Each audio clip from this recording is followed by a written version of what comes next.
샬롬 할렐루야. 신명기 28장 1절에서 7절이요. 네가 네 하나님 여호와의 말씀을 삼가 듣고 내가 오늘 네게 명령하는 그의 모든 명령을 지켜 행하면 네 하나님 여호와께서 너를 세계 모든 민족 위에 뛰어나게 하실 것이라.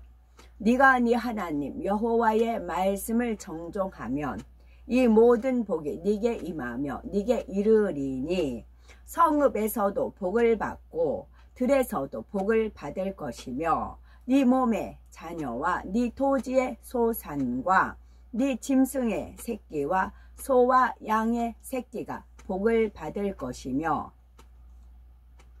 네 광주리와 떡반주 그릇이 복을 받을 것이며 네가 들어와도 복을 받고 나가도 복을 받을 것이니라.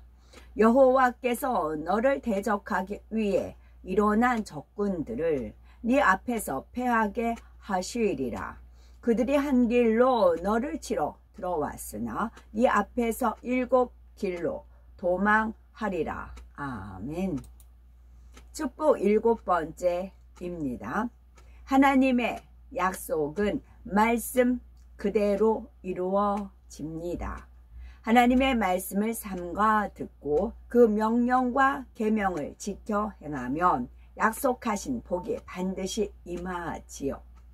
우리가 있는 곳에서 복을 받고 우리와 관련된 곳에도 복이 임하며 들어와도 나가도 복을 받습니다.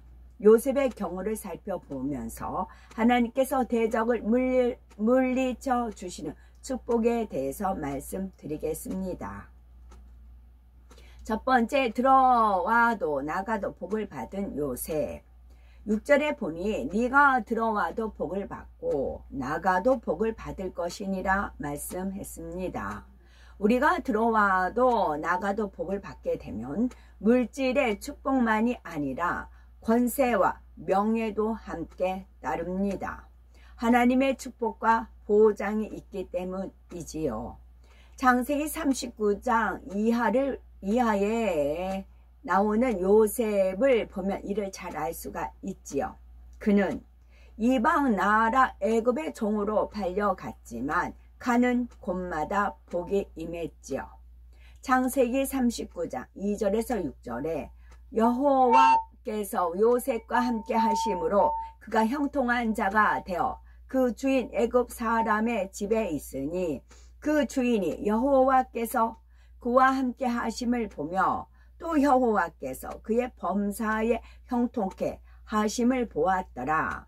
요셉이 그 주인에게 은혜를 입어 섬김에 그가 요셉으로 가정 총무를 삼고 자기 소유를 다 그 손에 위임하니 그가 요셉에게 자기 집과 그 모든 소유물을 주관하게 한 때부터 여호와께서 요셉을 위하여 그 애굽 사람의 집에 복을 내리심으로 여호와의 복이 그의 집과 밭에 있는 모든 소유에 미친지라. 주인이 그 소유를 다 요셉의 손에 위임하고 자기 식료 외에는 간섭하지 아니하였더라 말씀하고 있습니다. 비록 종의 신분이었지만 그가 어떠한 축복과 보장 가운데 존귀히 여김 받았는지가 알 수가 있지요. 이러한 축복은 그가 억울하게 누명을 쓰고 왕의 죄수들을 가두는 감옥에 들어갔을 때도 변함이 없었던 것을 봅니다. 육으로 보면은 더 깊은 절망의 구덩이로 빠지는 것처럼 보였지만 감옥에서도 요셉의 형통함은 계속되었지요. 창세기 39장 20에서 23절에 요셉이 옥에 갇혔으나 여호와께서 요셉과 함께 하시고 그에게 인자를 더하사 전옥에게 은혜를 받게 하심에 전옥이 옥중 죄수를 다 요셉의 손에 맡기므로 그 재반 사물을 요셉이 처리하고 전옥은 그의 손에 맡긴 것을 무엇이든지 물어보지 아니하였으니 이는 여호와께서 요셉과 함께 하심이라. 여호와께서 그의 범사에 형통케 하셨더라 말씀하고 있습니다. 이후 요셉은 하나님의 섭리 가운데 애굽의 제2인자 자리인 총리에까지 오르게 되지요. 애굽의 입장에서 볼 때는 이방 땅에서 한낱 종으로 팔려온 사람이었지만 하나님께서 함께 하시는 축복을 받으니 대제국 애굽의 왕 다음가는 높은 자리에 오를 수가 있었습니다. 애굽의 총리가 된 요셉은 7년의 풍년 후에 찾아온 7년의 혹독한 흉년을 잘 대비하여 애굽의 바로 왕에게 엄청난 불을 안겨주지요. 애굽과 주변 나라 백성들도 구원할 수가 있었습니다. 이처럼 요셉이 어디를 가든 그가 가는 곳에는 복이 임했던 것이지요. 또한 어디를 가도 꼬리가 아닌 머리가 되는 것을 볼 수가 있지요. 당연히 구워줄지라도 꾸는 일은 없었을 것입니다. 신명기 28장 12에서 23절에 여호와께서 너를 위하여 하늘에 아름다운 보구를 열으사 네 땅에 때를 따라 비를 내리시고 네 손으로 하는 모든 일에 복을 주시리니 네가 많은 민족에게 꾸어 줄지라도 너는 꾸지 아니할 것이요 여호와께서 너로 머리가 되고 꼬리가 되지 않게 하시며 위에만 있고 아래에 있지 않게 하시리니 말씀하신 그대로입니다. 누구든지 축복의 그릇만 준비하면 이러한 복이 삶 가운데 임하는 것입니다. 구제받던 분이 구제하는 분이 되는 것이고 사업터 일터가 불릴 듯 일어나 놀라운 축복을 받아가는 것이지요. 승진의 축복은 물론이요.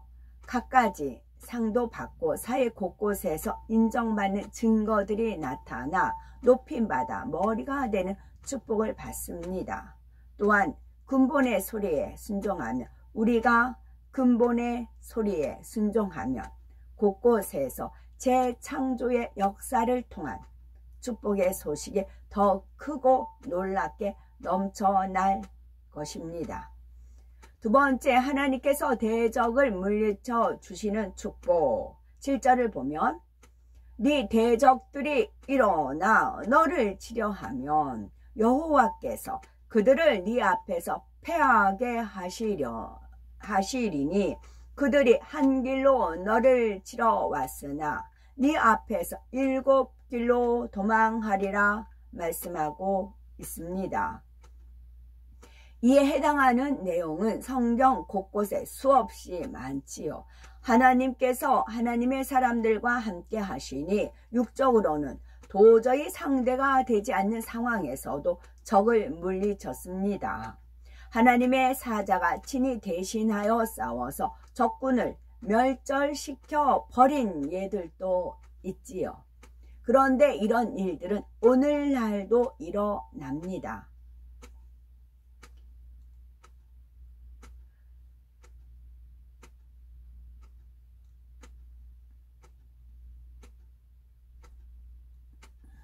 세 번째, 친히 원수를 갚지 말고 하나님께 맡겨야 합니다. 로마서 12장 19절에 내 사랑하는 자들아 너희가 친히 원수를 갚지 말고 진노하심에 맡기라 기록하였으되 원수 갚는 것이 내게 있으니 내가 갚으리라고 주께서 말씀하시니라 했지요. 이것이 바로 하나님의 방법입니다. 우리가 어떤 불이익을 당했을 때 직접 원수를 갚거나 변론하고 송사할 필요가 없습니다. 아버지 하나님이 친히 역사하시기 때문에 선으로만 하면 되는 것입니다. 그래서 우리는 항상 그렇게 가르치는 것이지요. 그런 영안이 열려서 보면은 시험 환란이 닥칠 때 하나님의 나라 천구 천사들이 지켜주시는 것을 볼 수가 있는 것이고, 또 하나님께서 대신 대적들을 물리쳐 주십니다. 하나님께 크게 영광을 돌리고 그렇습니다. 아멘.